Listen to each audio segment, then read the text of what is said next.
तो ये कहानी है जापान के एक जूनियर हाई स्कूल के एक लड़के की जिसका नाम आसितो एओई होता है। आसितो का एक सपना होता है फुटबॉल की दुनिया में अपना नाम बनाना। वैसे तो आसितो एक कमाल का फुटबॉल प्लेयर होता है और साथ में गर्म खोपड़ी भी, जिस वजह से उसे अपने गोल को अचीव करने के लिए काफी डिफिकल्टी को फेस करना पड़ता है। यह एनीमे 2022 में आई थी और इसकी IMDb पर 8.1 की रेटिंग है और यह एक कमाल की स्पोर्ट एनीमे सीरीज है। तो अब एपिसोड की शुरुआत होती है जहाँ हमारा हीरो आसितो अपने जूनियर हाई स्कूल की तरफ से फुटबॉल खेल रहा होता है। इनकी टीम उतनी अच्छी नहीं होती लेकिन आसितो के वजह से वो अपने ओपोनेंट टीम को धूल चटा रहे होते हैं। वहीं पर आसितो का गेम देखकर सारे लोग उसकी तारीफ कर रहे होते हैं और मानो तो सारी लड़कियां उसकी फैन हो चुकी होती है। वहीं पर एक और गोल करने के बाद आसितो और उसकी टीम को लगता है कि उनके पास मैच को जीतने और क्वार्टर के लिए क्वालिफाई करने का मौका है। अब आसितो अपनी टीम को मोटिवेट करने लग जाता है। वहीं पर जब अपनी टीम के गोलकीपर को लगता है कि हम आसितो की वजह से मैच हारने वाले हैं तो वो आसितो के पास आता है और आसितो से कहता है, क्या तुम मुझे पहचानते हो? हम ग्रेट स्कूल में एक ही फुटबॉल क्लब के लिए खेलते थे। और फिर वो आसितो को भड़काने वाली बातें करने लग जाता है। वो कहता है, तुम्हें तो जल्दी किसी भी टीम में नहीं लिया जाता था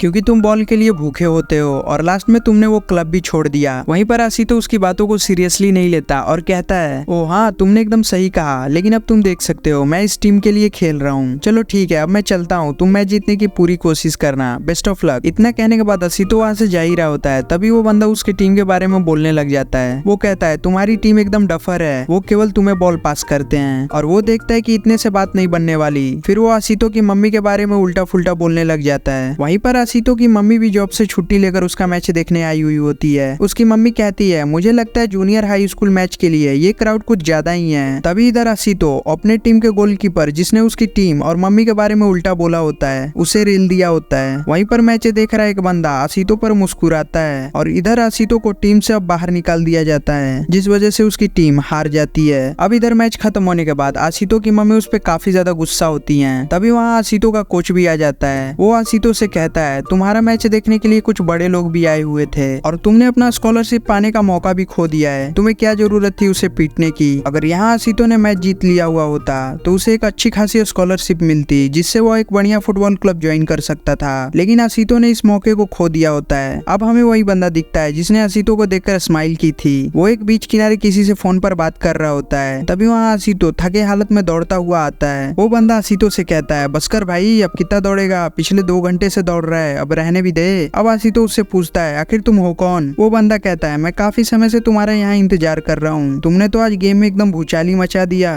तुम्हें कुछ तो बात है, तुम बाकी खिलाड़ियों से काफी अलग हो। तभी आसितो ज्यादा दौड़ने की वजह से थक कर बेहोश हो जाता है और अब वो अपने सपने में प्रेजेंट टीम के सामने लंबी लंबी फेंक रहा होता है। आसितो कहता है, मैं रोनाल्डो का दूसरा अवतार हूँ, अभी छोटा रोनाल्डो जिंदा है, तुम लोग मुझे बॉल पास करना, मैं तुम लोगों को जिता दूंगा। अब आसितो के कोच उसे कुछ समझाने की कोशिश करते हैं लेकिन आसितो उनकी एक नहीं सुनता और कहता है, मुझे कुछ जानने की जरूरत नहीं, मैं खुद एक षड्यंत्र हूँ। तभी उसके बातों पर उसकी टीम हंसने लग जाती है। तभी आसितो होश में आ जाता है और वो वहाँ देखता है कि वही बंदा बिल्कुल किसी प्रोफेशनल की तरह फुटबॉल खेल रहा होता है। उस बंदे का गेम देखकर आसितो पूरी तरह से शॉक हो जाता है और पूछता है, आखिर तुम हो कौन? वो बंदा कहता है, ये तो बस मेरी एक ट्रिक है, क्या तुम इसे सीखना चाहोगे? अगर ये ट्रिक तुम्हें आती तो आज के मैच में तुमने 3 गोल और किए होते। फिर वो बंदा आसितो को बुलाता है और अपनी इस ट्रिक को उसे समझाने लगता है। लेकिन वहीं पर आसितो इस ट्रिक को सीखने की पूरी कोशिश करता है लेकिन उसे इस ट्रिक का अभी तक टीवी नहीं आया हुआ होता है और वो थक कर गिर जाता है। वो बंदा सोचने लग जाता है कि शायद मैंने जितना सोचा था ये उतना अच्छा खिलाड़ी नहीं है। फिर वो बंदा आसितो को कुछ गेम की इंपॉर्टेंट स्ट्रेटेजी को समझाने लग जाता है लेकिन आसितो उसे इग्नोर कर फिर से बॉल लेकर उस ट्रिक को सीखने की कोशिश करने लग जाता है। फिर वो बंदा आसितो से कहता है, तुम्हारी टीम एकदम कमजोर है, तुम्हारी टीम के ज्यादातर गोल तुम्हारे पास आई बॉल की वजह से होती है, क्या ये बात तुम्हें पता है? आसितो उसकी बात सुनकर गुस्सा हो जाता है और कहता है, मैं यहाँ ट्रिक सीखने की कोशिश कर रहा हूँ, मुझे पकाना बंद करो। और फिर आसितो उस बंदे के पास आता है और उसे समझाने लग जाता है कि कैसे वो अपनी टीम के साथ मिलकर स्कोर को बढ़ा रहा था। आसितो को फील्ड पर मौजूद 22 प्लेयर की पोजीशन एकदम अच्छे से याद होती है। ये देखकर वो बंदा पूरी तरह से शॉक हो जाता है और थोड़ा ठंडा होने के लिए पास वाली एक बेंच पर चला जाता है और आसितो को भी घर जाने को कहता है। हालांकि वो बंदा वहाँ सो जाता है और जब सुबह उसकी आंखें खुलती है तो वो देखता है कि आसितो अभी तक उस ट्रिक की प्रैक्टिस कर रहा होता है। आसितो ने उस ट्रिक को एकदम अच्छी तरह से सीख लिया हुआ होता है। अब आसितो उससे कहता है, देखो मैंने इस ट्रिक को सीख लिया। वो बंदा सोचता है, ये लड़का सच में काफी ज्यादा अजीब है। अब इधर रात भर प्रैक्टिस करने की वजह से आसितो थक कर वहीं पर गिर जाता है। अब वो बंदा आसितो के पास आता है और उसे अपना इंट्रोडक्शन देता है। ये बंदा टोक्यो सिटी एस्पिरियन FC युवा टीम का मैनेजर होता है जिसका नाम तात्सुया फुकुदा होता है। तात्सुया आसितो को बताता है कि देखो मेरा एक सपना है, एक टीम को लेकर पूरी दुनिया को अपनी मुट्ठी में कर लेना, और मेरा ये सपना मेरी यूथ टीम पूरा करेगी। फिर तात्सुया आशितो को एक लेटर देता है और कहता है मेरे यहाँ ट्राई आउट के लिए आओगे, ये टोक्यो में केवल 10 दिनों के लिए है और ऐसा मौका बार बार नहीं आता। ठीक है, अब तुम अपने घर जाओ और जाके अपने पेरेंट्स से इस बारे में बात करो। और अब इधर आशितो के घर वही लड़का अपने पेरेंट्स के साथ आया हुआ होता है जिसने उसकी टीम और उसकी मम्मी के बारे में उल्टा बोला होता है। वो आशितो की मम्मी को सारी बातें बताता है जो उस मैच में हुआ था